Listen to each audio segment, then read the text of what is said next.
Nyeri tulang belakang obatnya apa? Dicari tahu dulu nyerinya apa. Kalau dia masalahnya di otot atau sendi, ya harus dibenerin.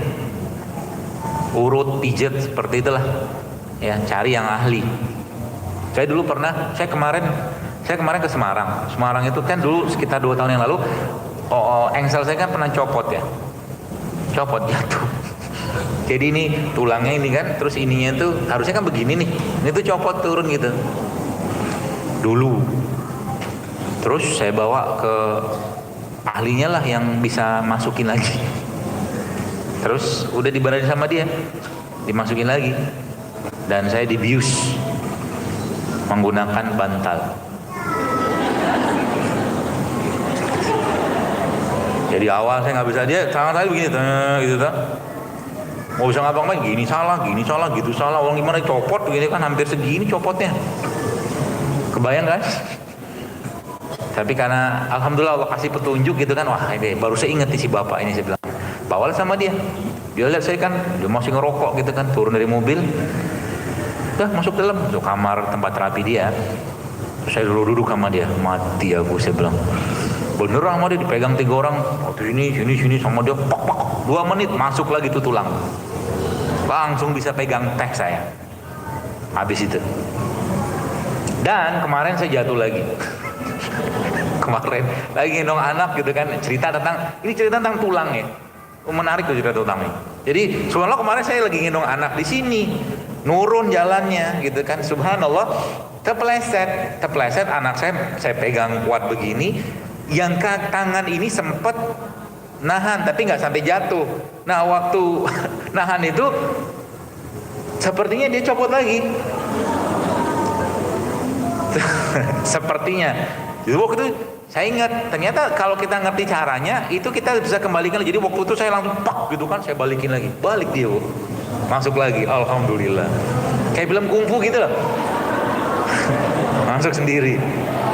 Ya tapi agak pegel-pegel sedikit, tapi subhanallah masuk lagi gitu kan, masuk lagi dia. Karena waktu dia kemarin itu saya ngerasain, wah ini kayaknya keluar lagi nih, saya bilang, karena saya langsung keringat dingin, keluar nih, saya bilang harus pak gitu kan, agak sakit sih teman masuk. Itu maksud saya hubungannya dengan apa? Hubungannya dengan sholat. Sholat itu adalah gerakan stretching dan relax yang paling baik. Tapi sholatnya bener kayak apa? Kayak sholatnya Nabi. Sholat Nabi itu kayak apa? Ya bacalah di hadisnya. Ya, rukunya seperti apa, sujudnya kayak apa. Jadi orang-orang yang benar sholatnya, niscaya dia akan jauh dari penyakit seperti asma. Kenapa? Karena takbiratul ihramnya dia pasti akan membuka paru-parunya. Saya tidak tahu, istri saya bilang kayaknya abang lagi masa pertumbuhan ya sekarang. Pertumbuhan itu kan berakhir di umur 20 tahun ya. Tapi kenapa begitu? Karena dia bilang baju saya mengecil semua. Dia dulu baju apa? Baju kaos itu kemarin tuh satu siku begini, sekarang tuh naik ngingkrang ke atas. Ini kenapa? Saya bilang, oh saya baru tahu rahasianya. Nanti di kajian berikutnya saya kasih tahu. Semua dikasih tahu sekarang kan nggak seru.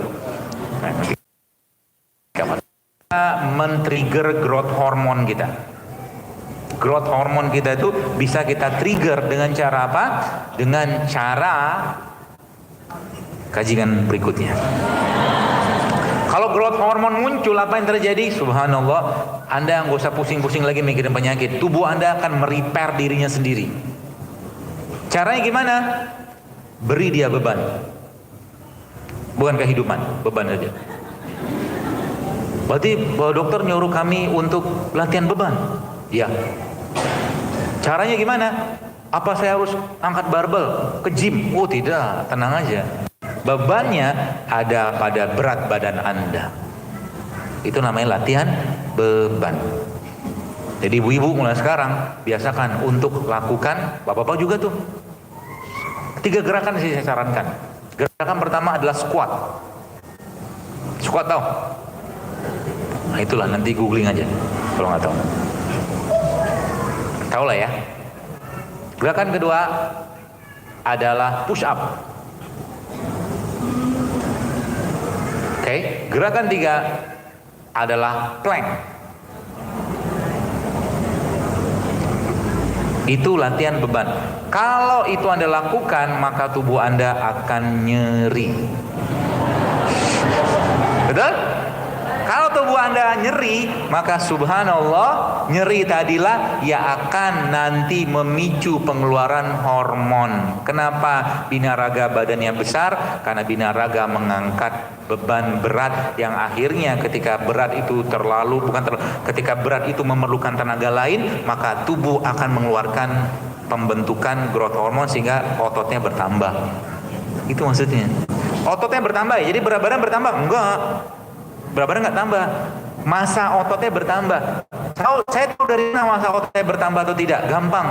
Kalau Anda pengen tahu massa otot Anda, memang ada caranya, ada alat ukurnya.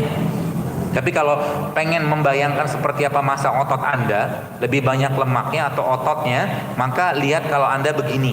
Jangan sekarang. Lihat kalau Anda begini, kalau di sini gelimbir-gelimbir, maka ototnya nggak banyak kebentuk tuh. Jelas ya? Dan itu bisa Anda munculkan dengan cara apa? Sebenarnya gerakan-gerakan squat, plank segala macam tadi, kebaikan dan pola yang sama itu ada pada gerakan sholat. Luar biasa kan sholat kan? Mulai dari ini nyong. Makanya kalau lagi takbiratul ihram jangan begini. Kan kalau Anda baca hadisnya kan di sini. Atau nggak di telinga kan? Nanti coba tanya sama yang ahlinya lah secara fikihnya. Ya, bersedekap di mana? Jangan di bawah, di sini. Kalau di sini, makanya ketarik. Coba deh di sini sama di sini, beda tarikannya. Kan gitu. Kalau begini, apa yang terjadi? Ekspansi dari paru-paru bertambah sehingga orang-orang yang kena asma biasa parunya begini. Ketika dia begini, dengan begini, posisi gerakan, maka dia akan ketarik, pasti ada otot lagi yang ketarik. Otot ketarik pasti menimbulkan nyeri. Apalagi kalau di gerakan yang ruku sama sujud itu subhanallah, dahsyat itu ya. Makanya sholat itu salah satu yang sangat disarankan ya, bukan disarankan, dihisab pertama kali.